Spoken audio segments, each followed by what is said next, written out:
तो जय हिंद, आप सभी को जय श्री राधे राधे। तो जैसा कि मालूम हम लोग का कि साउथ इंडियन हिस्ट्री की क्लास चल रहा है और हम लोग का संगम काल चल रहा है। ठीक है, संगम काल के जो कि 3 राजाएँ थे, एक चेर, पांड और चोल। तो हम लोग का इससे पहले 2 क्लास हम लोग कर लिए हैं, यानी चेर वंश का और पांड वंश का पढ़ लिए। अब हम लोग पढ़ने वाले चोल वंश के बारे में, ठीक है। और आज हम लोग का हिस्ट्री का जो कि 51 क्लास यानी 51वां क्लास है। तो चलिए हम लोग बिना देरी करते हम लोग क्लास को स्टार्ट करते हैं। स्टार्ट करो अपनी। चलिए ठीक है। तो देखिए बाबू, हम लोग पढ़ने जा रहे हैं चोल वंश के बारे में पढ़ेंगे। देखिए चोल का अर्थ क्या होता है। चोल का अर्थ जो होता है, इसका नाम है नया देश। ठीक है, चोल का मतलब क्या होता है, यानी अर्थ नया देश। देखिए इससे पहले भी आप सभी को बता दिया गया है कि पांडव का क्या होता है, चेर का क्या होता है, और चोल वंश के बारे में चोल को भी बता दे रहे हैं। ठीक है, कि चोल का क्या होता है।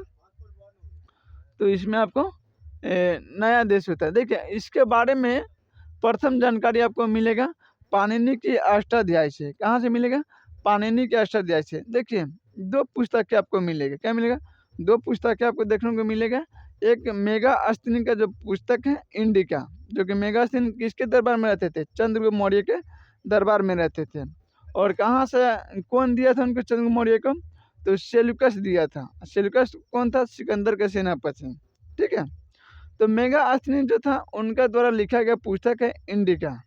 इंडिका में आपको जो कि संगम काल के जो कि 3 राजाओं का आपको वर्णन मिलेगा।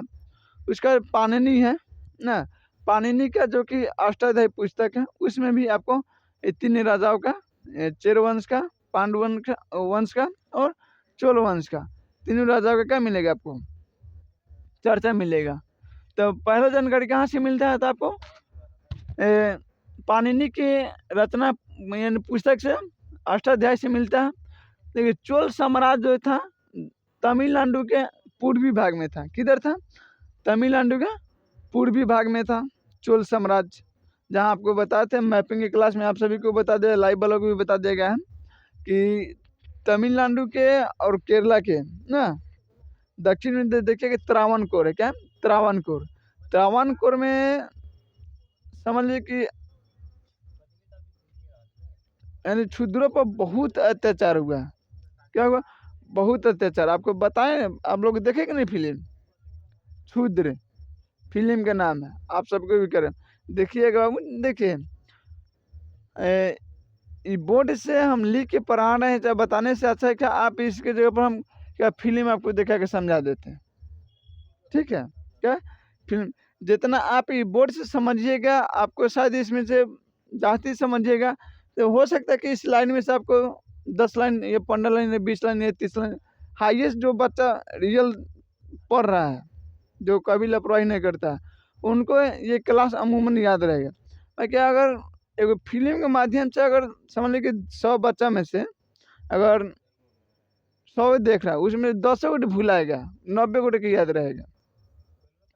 तो हिस्ट्री के समझने का कुछ आप पिक्चर के माध्यम से भी आप देख के समझा कीजिए। ठीक है, और उसे क्या याद रहेगा। बस समझ रहा ना।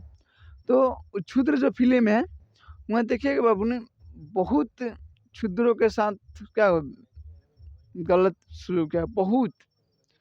फिल्म देखिएगा आपको रोना आ जाएगा। क्या रोना। ठीक है, बताइए कि एक व्यक्ति अपने पिता के साथ कहीं जा रहे थे।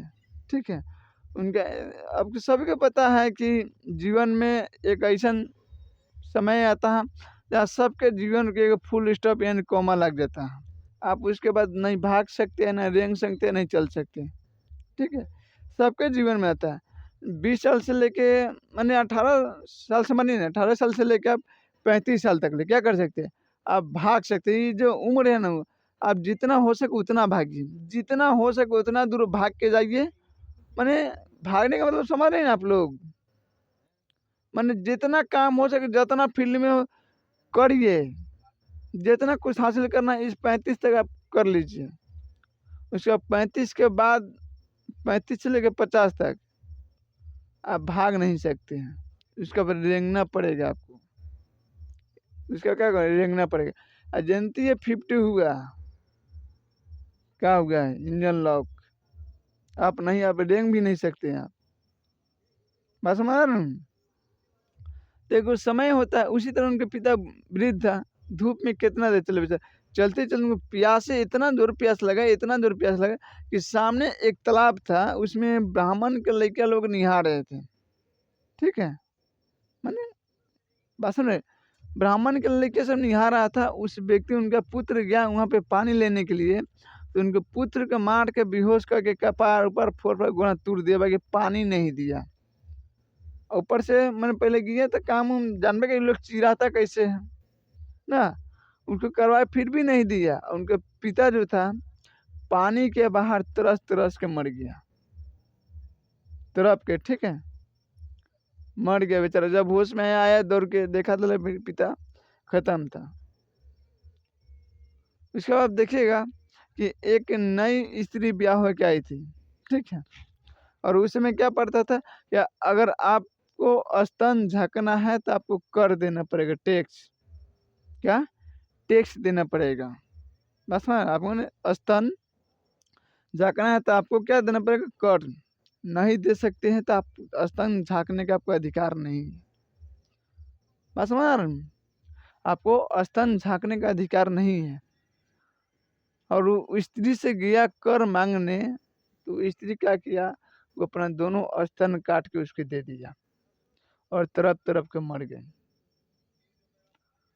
जब उनका चिता जल रहा था तो उनका पति उस चिता में कूद के जान दे दिया। इतना जालिम समाज है। और अक्सर ये बात तो बहुत बच्चा मूवमेंट सब देखिएगा, ठीक है, कि लोग के दिल तो यूं टूट जा रहा है, पता नहीं सब क्या कर रहा है कि दिल टूट जा रहा है। ठीक है, तो आप लोग ये दिल टूटे उटे के चक्कर में मत पड़िएगा। बस जीवन में जितना कामयाब हो जाएगी बाबू, दुनिया आपके कदमों में झुक जाएगी। हर एक चीज़ जो आपको आज तरसाएगा ना, अच्छा जिस लिए आप तरस रहे हैं वो आपको कदमों पर आ रहेगा, आपको देखने का मन नहीं लगेगा। ठीक है, ऐसा बात है। तो त्रावणकोर का जो हिस्सा था, देखिएगा चोल वंश का क्या था, ये भाग थे उनका, यानी क्षेत्र था उनका चोल वंश का। ठीक है, जो तमिलनाडु के पूर्वी भाग में पड़ता था ये चोल वंश, और वो पांडु वंश के हिस्सा था, जो आपको त्रावणकोर लोग बताए हैं अभी। और इनकी राजधानी देखिएगा उदयपुर था। क्या था? इनकी राजधानी उदयपुर था। ठीक है, चोल का राजधानी कहाँ था? उदयपुर था। चोल साम्राज्य का देखिएगा पहले, इनकी राजकीय चिन्ह क्या था? बाघ। चोल का राष्ट्रीय चिन्ह क्या था? बाघ था। आपको हम बता दें चेर का राष्ट्रीय चिन्ह क्या है बबनी? तो तीर था ना।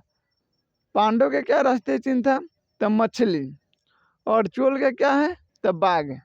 ठीक है, ये सब आपका ऑनलाइन क्वेश्चन के लिए आपको ठीक रहेगा। बात समझ रहे हैं? तो इनका राष्ट्रीय चिन्ह क्या है? बाघ था। देखिए उदयपुर जो था अमेरिका के जो कैपिटल था, नहीं राजधानी, तो क्या था? सूती वस्त्र के लिए बहुत फेमस था, विश्व प्रसिद्ध था। ऐसा कहा जाता है कि इस समय के सूती वस्त्र सांप के केंचुए से बनता था, जिसको सांप के कितना कई जगह पुआ भी कहा जाता है। कहा जाता है ना, सांप के केंचुए ना देखते हैं, बहुत लोग डर भी जाता। अरे कल हम भी लोग आ रहे थे अंधेरे में, वो सांप के केंचुए पड़ल था, वो दोस्त देखे वो एक कूदा, हम सबको भी कूदना पड़ा। डर लगता है पूरा, हुबहू सांपे का जैसे का पूरा सांप लगता है। तो उसी केंचुआ से क्या बनता था? सूती वस्त्र बनता था। ठीक है, चोल साम्राज्य के कावेरी नदी के तट में थे, जो उनका मैदानी क्षेत्र था कावेरी नदी के उस क्षेत्र में आता था। ठीक है, कहा जाता है कि कावेरी नदी का इतना जो क्षेत्र है, जो मैदानी क्षेत्र, इतना उपजाऊ था, इतना उपजाऊ था कि एक हाथी जितना दूर में सोता उतना दूर में इतना अनाज उग जाता था कि ये समझ लीजिए कि साल भर 7 व्यक्ति पेट भर खा सकता था, 3 टाइम, साल भर 7 व्यक्ति, 7 व्यक्ति साल भर पेट भर के अनाज खा सकता था, इतना उपजाऊ था। मैंने समझ कि एक हाथी कितना दिन में सूत सकता था? लगभग 1 से 2 चौकी में, जितना 1 से 2 चौकी लगाइएगा उतना क्षेत्र में एक हाथी सूत ना जाएगा, सूतिए जाएगा। तो उतना क्षेत्र में इतना जो कि अन्न उपजता था कि 7 व्यक्ति साल भर 3 टाइम पेट भर भर के खाएगा तो यो खत्म नहीं होता था, इतना उपजाऊ था। ठीक है, देखिए चोल वंश का जो कि पहला शासक जो होता है वो होता है उड़वाह पड़े, ठीक है। चोल वंश का पहला जो शासक होता है उड़वाह पड़े, ठीक है। इस वंश का सबसे प्रतापी जो शासक था उनका नाम था करिकाल। करिकाल बाहुबली की मूवी में भी आप लोग देखे होंगे, जो बाहुबली और उनका भाई भलदाल देव ना, जब लड़ाई होता है तो करिकाले नहीं था जो कि लाशों पर बैठ के वो बोलता था एगो आँख थे क्या दूसरे था उज्जर का को में करिया बजाय को भोग दे ले थे ना, तो उस तरह के था कि नहीं। तो देखिएगा करिकाल उधरे के था एकदम करिया झुंडाट, ठीक है। तो उधरे का था, शायद लगता है कि हमको इसी वंश के तना है। तो इनका प्रताप जो चोल का जो प्रतापी शासक था उनका नाम था करिकाल, ठीक है। जो तो आपको बाहुबली मूवी में देखने को भी मिलेगा करिकाल के। सेनापति उसी तरह होना चाहिए एकदम खूंखार, किसी के जब युद्ध में उतरे था किसी का चिंता ना करें, कौन जा रहा है कौन मरा कौन गिरा अपन गया कि पराया गया, चलो बाद ही में फैसला हुआ किसका बेसी मारा किसका। मैंने जीवन में दौड़ होके चाहे मार, इतना स्पीड अगर मार करते इतना स्पीड हाथ और पैर चलाइए कि आगे वाला को सोचे कि समझे के मौका नहीं मिला। जीवन में अगर फील्ड में दौड़ रहे हैं या कोई भी फील्ड हो उस फील्ड में इतना तीव्र गति से आप दौड़िए कि जो साथ ही आपका जो कम्पिटिटर है वो हार मान जाए। बस समझ रहे कि भाई इतना स्पीड हम नहीं दौड़ सकते। जब करना तो जी लगा करो ना, बेकाम में टाइम वेस्ट करने से क्या फायदा है, किसको धोखा दे रहे हो भाई तुम, समाज को दुनिया को बाप मातारी को भाई बहन को दोस्त को किसी को आप धोखा नहीं दे रहे हैं, खुद के धोखा दे रहे। एक समय आ गया आपको कि आपको हाथ पर कपार पर हाथ धक रोना पड़ेगा, ठीक है। आप सबको ध्यान कर रहे हैं, ठीक है। तो जो करिकाल था बतावे कि करिकाल ने श्रीलंका को जीत लिया, ठीक है। श्रीलंका पर चढ़ाई करके जीत लिया करिकाल ने, बताइए समुंदर में घुस के वहाँ जाके जीत लिया। और वहाँ जीता नू तब 12,000 द्वार लाएगा, ठीक है। और कावेरी नदी पर जो कि 1.6 किलोमीटर लंबा बांध बनाया गया, बहुत लगभग 160 किलोमीटर लिखा है, ठीक है। कौन पॉइंट लगा है कौन में सीधा 160 किलोमीटर ऐसे लिखा है। तो आपको क्वेश्चन में जो आपको लगेगा वो अटेंड कर लीजिए, इसी के अकॉर्डिंग आएगा 1.6 आएगा या 160 किलोमीटर आएगा ना, इसको अकॉर्डिंग आप लोग अटेंड कर लीजिएगा। तो आप कह लीजिए 160 किलोमीटर क्या लंबा बांध बनाया गया। और ये भारत का पहला बांध है जिसे इस बांध को क्या कहते हैं ग्रैंड बांध भी कहते हैं, ठीक है। इस बांध को क्या कहते हैं ग्रैंड बांध भी कहते हैं, ठीक। करिकाल ने जो कि पुहार नामक बंदरगाह जिसे कावेरी पट्टनम भी कहते हैं, आज क्या कहते हैं आज मुझे कावेरी पट्टनम कहते हैं, पहले उसका नाम था पुहार बंदरगाह जो कि चोल वंश के समय के हैं। जो कि एलरा तथा हाँ एलरा, ठीक है, एलरा और पेरुनर किल्ली, ठीक है। पेरुनर किल्ली अन्य शासक था जो कि समझ लीजिए कि दूसरे शासक रहे। और चोल वंश का जो कि 5वीं सदी आते आते ये अत्यंत कमजोर हो गया, ठीक है। 5वीं सदी आते आते बहुत कमजोर हो गया बंदा, बहुत मैंने आपका शासन करने योग्य नहीं। अब कौन आदमी देखिएगा ना, अब केहू आदमी अभी 18 से 20 साल है तो कैसे रहता है एकदम जवानी हिस्ट पुस्ट एकदम किसी से दबता नहीं हालते ना। वे जब 32 तक आदमी किसी से नहीं दबता है, दबता है हाल देना पथराबे नहीं करेगा। लेकिन जब जनती है 32 क्रॉस करता है बस आदमी का शरीर क्या था डीप होने लगता है ना। उसके बाद जब 40-45 पे जाए तो आदमी और 50 जाए तो पूरा झूल ही जाता है। तो देखिएगा तब 5वीं सदी आते आते हैं जो कि चोल क्या था अब कमजोर पड़ गया था और समाप्ति जीवन जी रहा था। समझ लीजिए कि लोग कैसे कहता है कि लोग 50-55-60 पूर्ते लोग कहते अंतिम जीवन जी रहे जिए तब। 8वीं सदी में जो कि पुनः चोलों का उदय हुआ। अब हम लोग पढ़ने वाले चोल कौन से बने, तो कौन सा सदी में शुरू हुआ चोल वंश, तो ये 8वीं सदी में, ठीक है। 8वीं सदी में चोल वंश का उदय हो गया। अब हम लोग पढ़ लेते हैं संगम काल का जो कि आर्थिक जीवन कैसा रहा, उसका उस समय का मुख्य स्रोत क्या रहा, उस पर हम लोग बात कर लेते हैं।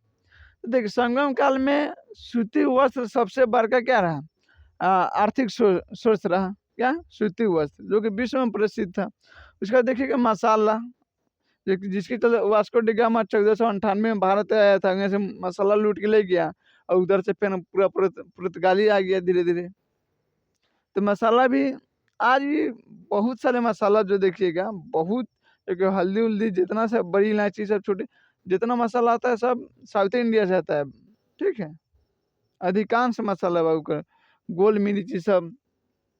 उसका मोती, मोती के लिए प्रसिद्ध था।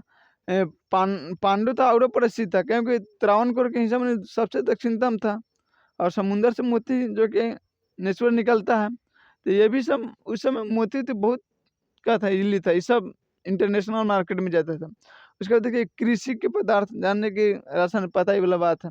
फिर उसके बाद पशुपालन, पशुपालन अब घी दही मक्खन दूध ये सारी चीज़ें होती थी ना। ये सब क्या था, उस समय का प्रसिद्ध आर्थिक स्रोत था और इस समय के सूती वस्त्र पूरे विश्व में प्रसिद्ध है। बताइए कि उस समय सूती वस्त्र क्या था, पूरा विश्व में प्रसिद्ध था, ठीक है। चोल वंश का देखिए, चोल वंश का सबसे प्रसिद्ध अगर कोई वस्तु पूछेगा तो सूती वस्त्र लगा दीजिएगा। पांडवन के सबसे प्रसिद्ध जो वस्तु पूछेगा तो आप मोती लगा दीजिएगा, ठीक है। तो चलिए आप सभी को जय हिंद, जय श्री राधे राधे। तो आज का कंटेंट आपको कैसा लगा, जो कि अपना कमेंट में जो कि फीडबैक जरूर दीजिएगा, ठीक है। फीडबैक कमेंट में जरूर बता दीजिएगा, हमको इसका उलंग पुलंग हो जाता है। तो आपको बता देना चाहते हैं कि आप किसी भी कंपटीशन की तैयारी कर रहे हैं तो आप हमारे डीजेस एजुकेशन द्वारा जुड़ के फ्री आप कोच जो कि GK GS Indian map world map की क्लास आप ले सकते हैं, ठीक है। तो चलिए बाबू हम लोग फिर मिलेंगे अगले नेक्स्ट क्लास में। आज जो कि बिहार में शपथ ग्रहण था ना, तो आज पता नहीं कौन क्या क्या क्या बना है, अब जा रहे हैं तो न्यूज़ देखेंगे शपथ किसका किसका कहाँ तक पहुँचा। तो चलिए ठीक है बाबू, हम लोग फिर मिलेंगे अगले नेक्स्ट क्लास में। आप सभी को जय हिंद, जय श्री राधे राधे।